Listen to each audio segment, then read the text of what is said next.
ఈరోజు మాలో ఉన్న ఆకలి జంతువులన్నీ నిద్రలేచినాయి.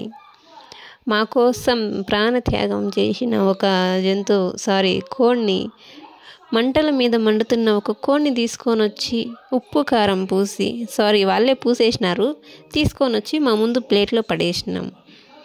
యాక్చువల్గా తెచ్చింది దీంట్లో నాకేం సంబంధం లేదు, నాది ఓన్లీ తినే పాత్ర మాత్రమే. మిగతా పాత్రలన్నీ మా ఆయనది, నా తమ్ముడిదే. వాళ్ళిద్దరే ఇది చేసిండేది మొత్తము. వాళ్ళే తెచ్చుకొని, అంటే ఫుల్ తెచ్చినారు గ్రిల్ చికెన్. సగం తెచ్చుకుంటే సరిపోయిండు.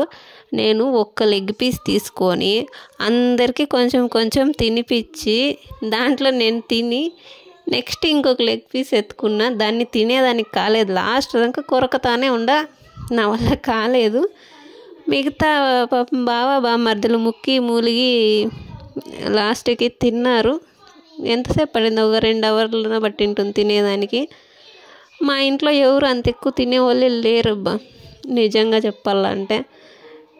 నా మీద నమ్మకంతో తెచ్చినట్లున్నారు, కానీ మంది ఫస్టే ఫ్లాప్ అయిపోతుంది అనేసి తెలియదు అనుకుంటా. ఇది తిని ఎన్ని సంవత్సరాలు అయిపోయిందో, కనీసం 7 ఏళ్ళు అయింది. అప్పుడు ఫస్ట్ టైం తిన్నాను, ఇప్పుడు సెకండ్ టైం తింటా ఉన్నాను అంతే. దీనికంటే ఎక్కువగా మేమేం తినలేదు, కానీ బాగుంది, సూపర్ అంతే.